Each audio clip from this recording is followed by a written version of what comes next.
Hadir, Bu. Bu Priska. Hadir, Ibu Resinta.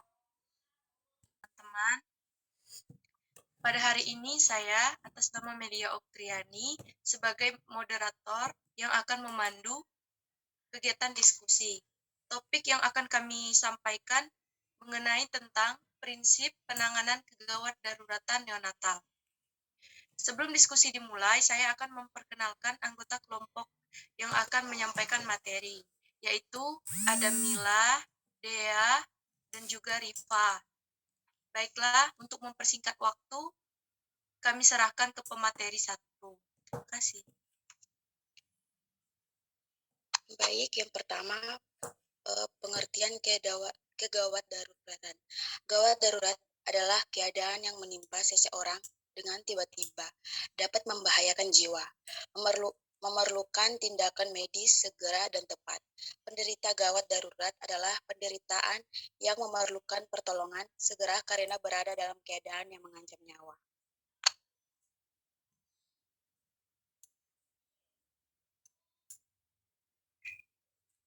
Untuk pemateri kedua, silakan.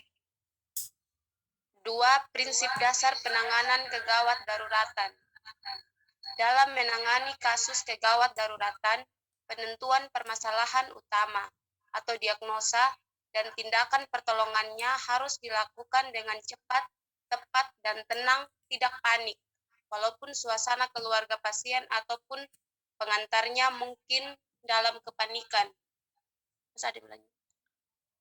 Lanjutannya, secara umum terdapat 4 penyebab utama kematian ibu, janin, dan bayi baru lahir dari sisi obstetrinya, yaitu 1.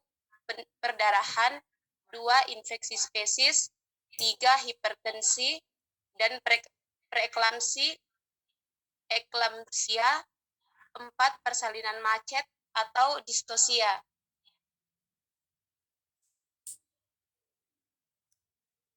3.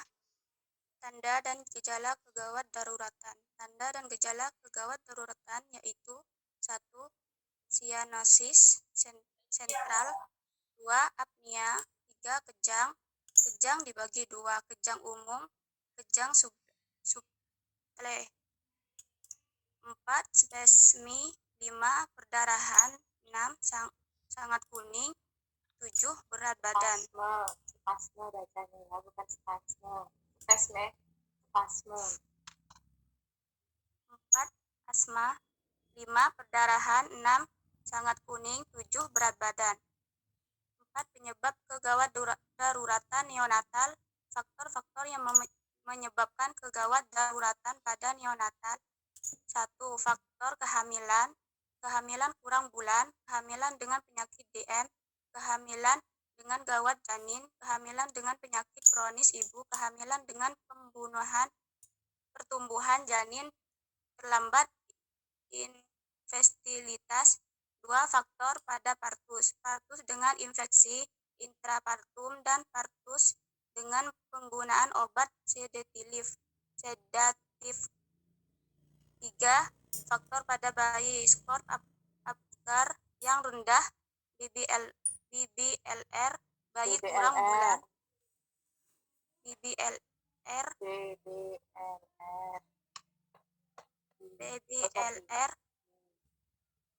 bayi kurang bulan, berat lahir lebih dari 4.000 gram, cacat bawaan, dan frekuensi pernafasan dengan 2 kali observasi lebih dari 60 menit.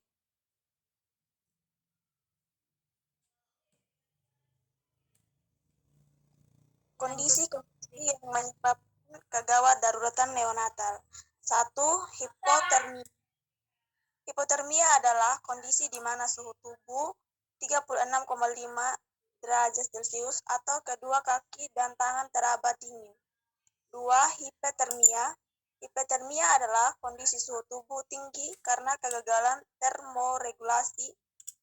Hipotermia terjadi ketika tubuh menghasilkan atau menyerap lebih banyak panas daripada mengeluarkan panas.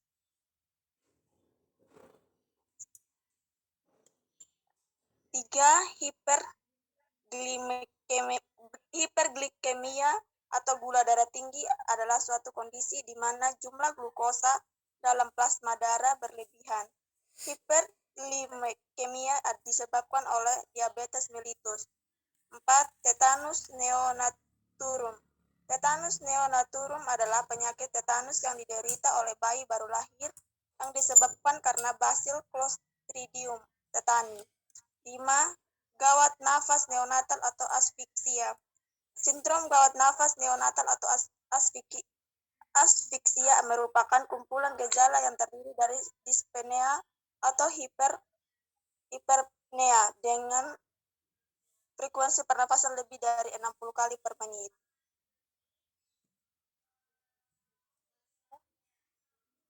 Kesimpulan, kegawatan atau kegawat daruratan dalam kebidanan adalah kegawatan yang terjadi pada wanita hamil, melahirkan, atau nifas. Kegawatan daruratan dapat terjadi baik pada penanganan maternal maupun neonatal. Saya kembalikan kepada moderator. Terima kasih. Baiklah, sekian dari pembaca materi kelompok kami. Jika ada yang masih membingungkan atau ingin bertanya, kami persilakan. Kita ngejawabnya nanti aja sekalian sama kelompok 3. Sekarang lanjut dulu kelompok 3 untuk presentasi ya. Baik, Bu.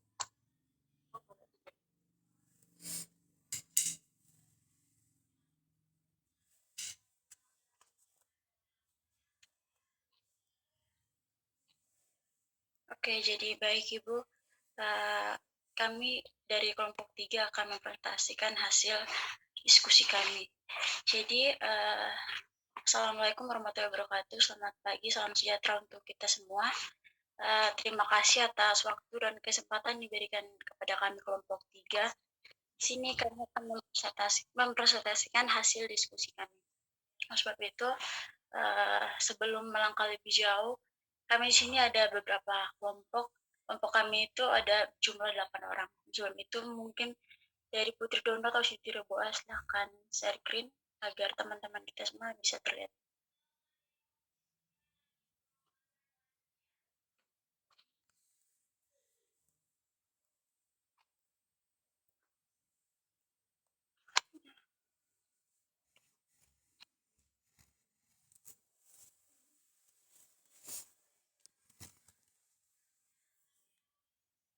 Top sudah.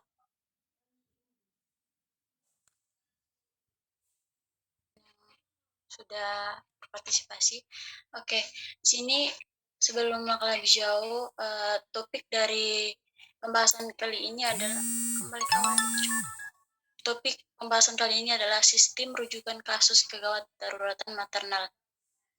Yang pertama itu ada teman-teman saya, ada Angelina Putri Dondo, ada Hartini Radikaka, saya sendiri, Yunita Alfrida Kalika, Aldriana Purmaita Ngara, Neolivina Rambunadang, Galfreda Galutana, Siti Rubia, dan Cynthia Putri Rambupadu. Sebab itu, waktu dan tempat saya persilakan untuk pemateri 1 untuk membacakan materi.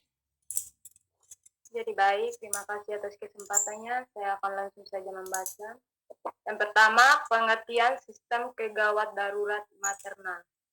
Sistem kegawat darurat maternal adalah sistem yang dikelola secara strategis, proaktif, pragmatis, dan koordinatif untuk menjamin pemerataan pelayanan kesehatan maternal yang paripurna dan komprehensif bagi masyarakat, sehingga tercapai peningkatan derajat kesehatan ibu hamil melalui peningkatan mutu dan keterjangkauan pelayanan kesehatan maternal di wilayah mereka. Salah satu upaya untuk menurunkan angka kematian ibu dan diperlukan suatu sistem rujukan yang efektif, terutama pada kasus kegawat darurat maternal. Pengalaman dan pemahaman tenaga kesehatan dapat mempengaruhi kualitas pelayanan rujukan agar pelaksanaan rujukan terlaksana cepat, tepat, dan efektif.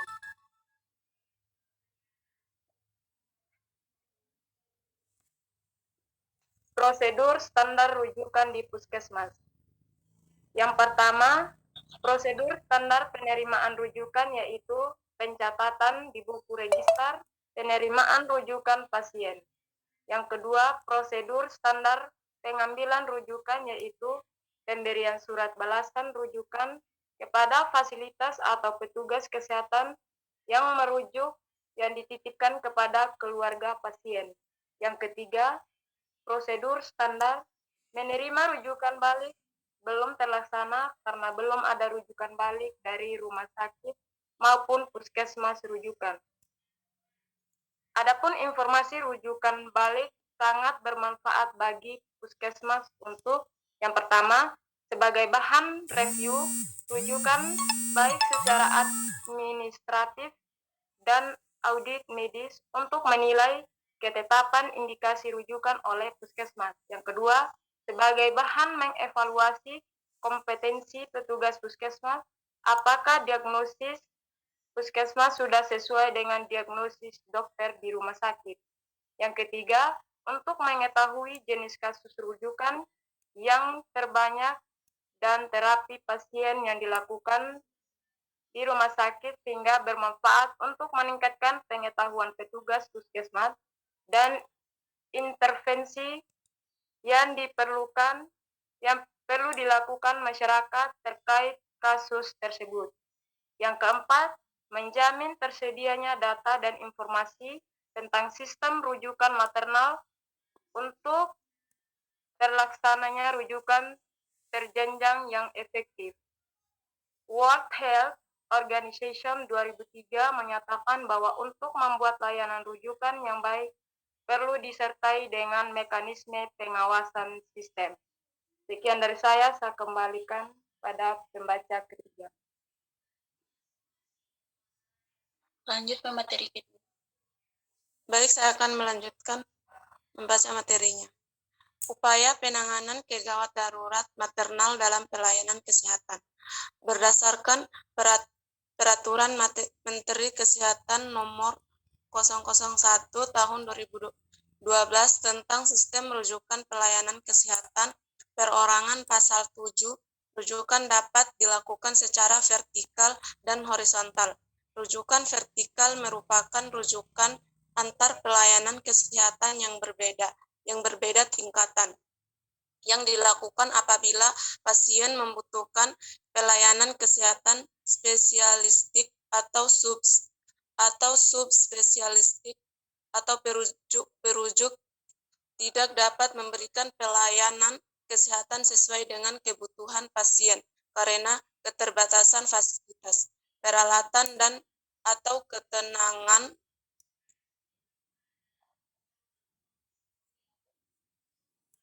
Kesimpulan, pelaksanaan rujukan maternal di puskesmas telah berjalan dengan cukup baik dengan beberapa keterbatasan, yaitu belum terlaksananya rujukan baik dari rumah sakit ke puskesmas, khususnya prosedur administrasi rujukan maternal di puskesmas terdiri dari prosedur klinis dan administrasi. Seluruh prosedur klinis telah dilaksanakan, namun ada beberapa prosedur administrasi yang belum terlaksana, yaitu yang pertama, prosedur standar penerimaan rujukan, yaitu pencatatan di buku register penerimaan rujukan pasien. Yang kedua, prosedur standar pengambilan rujukan, yaitu pemberian surat balasan rujukan kepada fasilitas atau petugas kesehatan yang merujuk, yang dititipkan kepada keluarga pasien.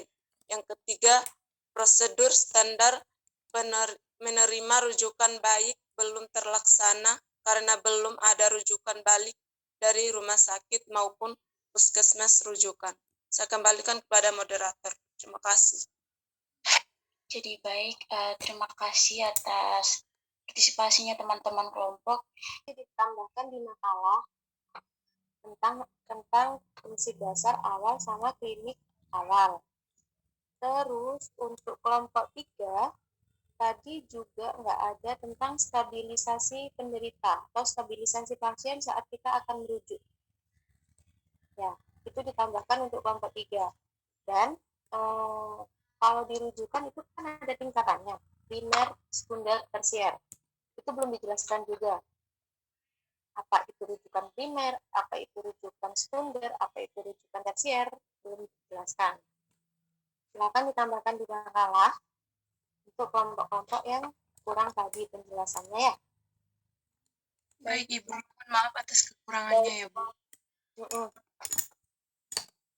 Terus, oke, silakan memulai tanya jawab untuk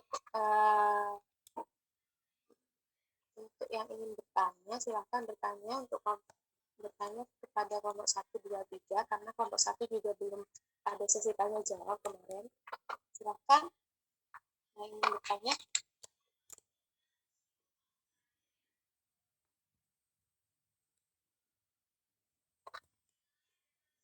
Maaf, Ibu. Ibu, saya mau bertanya kepada kelompok 1. Saya atas nama Andrina Putri Rondo. Ya, gimana? Kemarin di PPT menjelaskan bahwa pasien boleh menolak dan bahkan memiliki hak untuk tidak melakukan tindakan dan pengobatan baik yang sudah melakukan persetujuan informed consent. Pertanyaan saya kepada kelompok, bagaimana tanggapan kelompok setelah mengetahui adanya penolakan pengobatan dan tindakan medis padahal pasien tersebut sudah melakukan persetujuan informed consent? Terima kasih, Ibu. Oke. Pertanyaan selanjutnya, ditampung dulu pertanyaannya. Itu pertanyaan selanjutnya.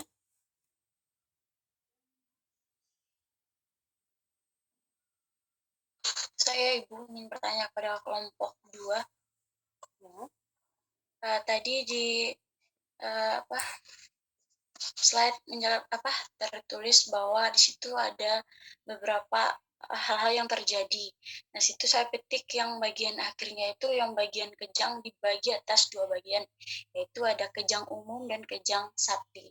Di sini yang perlu saya tanyakan, apakah kejang umum pada dasarnya sama kejang sakti itu apakah berbeda jauh, atau sama saja seperti itu? Saya kembalikan.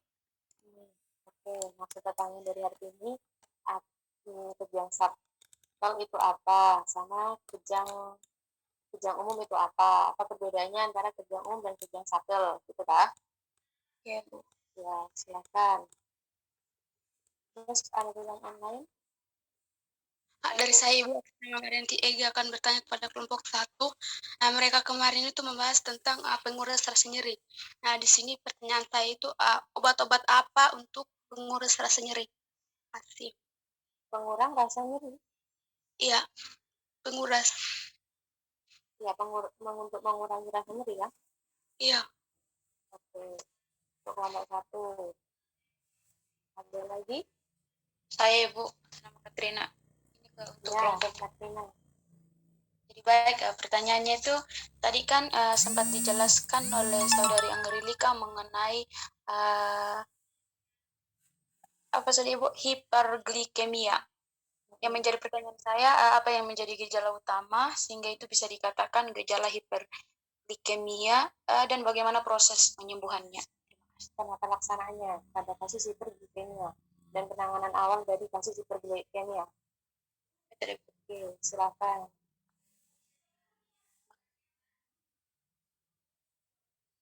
Ada lagi?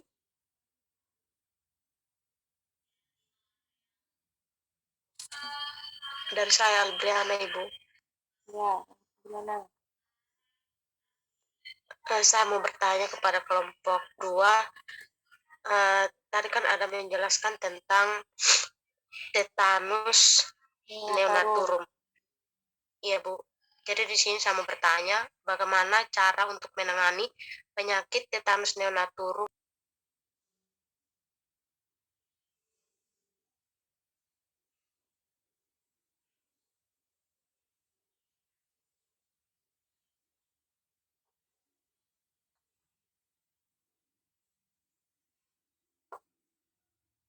Silakan, terima kasih.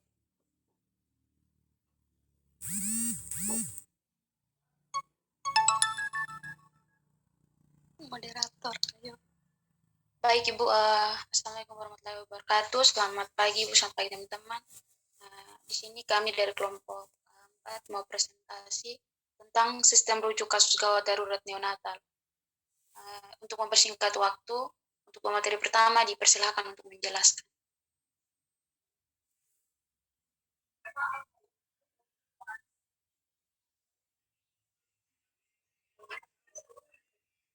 Baik.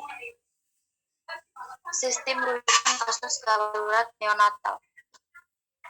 Pengertian kegawat daruratan adalah yang tidak diduga atau terjadi secara tiba-tiba, seringkali merupakan kejadian yang berbahaya. Kegawat daruratan neonatal adalah situasi yang membutuhkan evaluasi dan manajemen yang tepat pada bayi baru lahir yang sakit kritis atau lebih dari usia 28 hari, serta membutuhkan pengetahuan yang dalam mengenai perubahan psikologis dan kondisi patologis yang mengancam jiwa yang bisa saja timbul sewaktu-waktu. Macam-macam kasus kegawat daruratan neonatal yaitu yang pertama asfiksia pada bayi lahir, sesak atau tidak menangis, dan kedua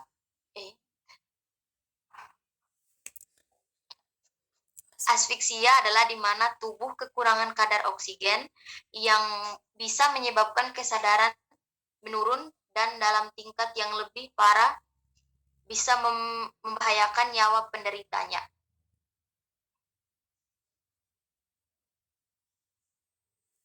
Jadi baik, saya atas nama Marianti akan melanjutkan gejala asfiksia pada bayi baru lahir. Yang pertama ada kulit tampak pucat atau berwarna agak kebiruan. Yang kedua ada susah bernafas sehingga menyebabkan bayi bernafas sedang, cepat, atau terang. Enggak. Agak kebiruan. Iya. Nah, di sini ada menurut Rustam 2011, asfiksia dibagi menjadi 4. Yang pertama asfiksia, skor Apgar 0-3. Yang kedua, bayi normal, skor Apgar 10. Yang ketiga, asfiksia normal atau ringan, skor Apgar 7-9. Dan yang terakhir, asfiksia ringan atau sedang, skor Apgar 4-6. Saya persilakan kepada materi ketiga. Jadi baik, saya atas nama Marcelina Kakandaha. Faktor penyebab asfiksia ada 6. 1. Gangguan pada plasenta. 2. Tekanan darah ibu. 3. Durasi atau waktu proses persalinan. 4. Infeksi yang menyerang ibu hamil. 5. Anemia pada janin. 6. Gangguan pernapasan pada janin.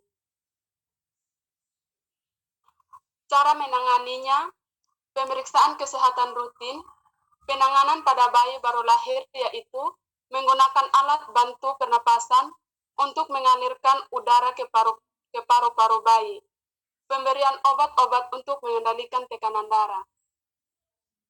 Silakan pemateri keempat. Identifikasi kasus yang perlu dirujuk, contohnya kasus pada Nyonya D datang ke bidan praktik swasta, mengeluh merasa terlambat, haid 2 bulan, sejak tadi malam pukul jam 3.00 WIB mengeluarkan darah banyak, bergumpal dari kemaluan. Hasil penilaian awal, bidan menemukan bahwa wajah ibu pucat, nafas normal, terdapat pendarahan bergumpal per vagina, kulit ibu teraba dingin, nadi cepat, lemah, tidak terdapat bengkak pada kaki.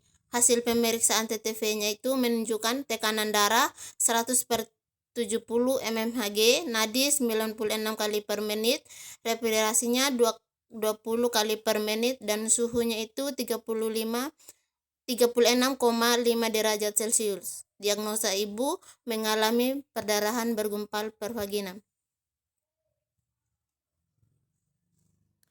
Adapun prinsip umum dalam rujukan ada yaitu menghormati hak pasien, gentaneles, terus komunikatif, hak pasien, dukungan keluarga, dan stabilisasi.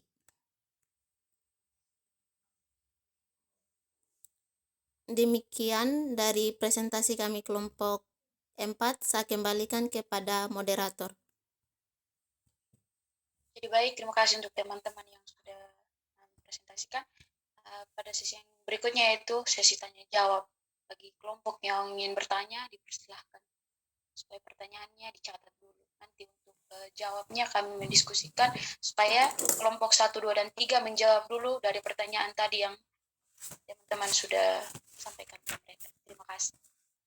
Ya, mungkin ada yang mau ditanyakan kepada kelompok 4, silakan.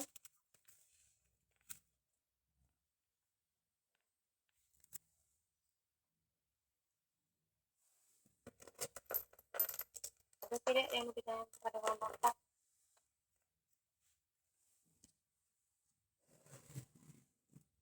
Sementara sambil menunggu pertanyaan dari teman-teman untuk kelompok 4, kita akan mencoba untuk menjawab. Gimana kelompok 1 sudah ada jawaban dari pertanyaan yang diberikan tadi? Kelompok 1 mungkin, atau kelompok 2 dan 3 mungkin sudah ada jawabannya. Silakan yang ingin menjawab.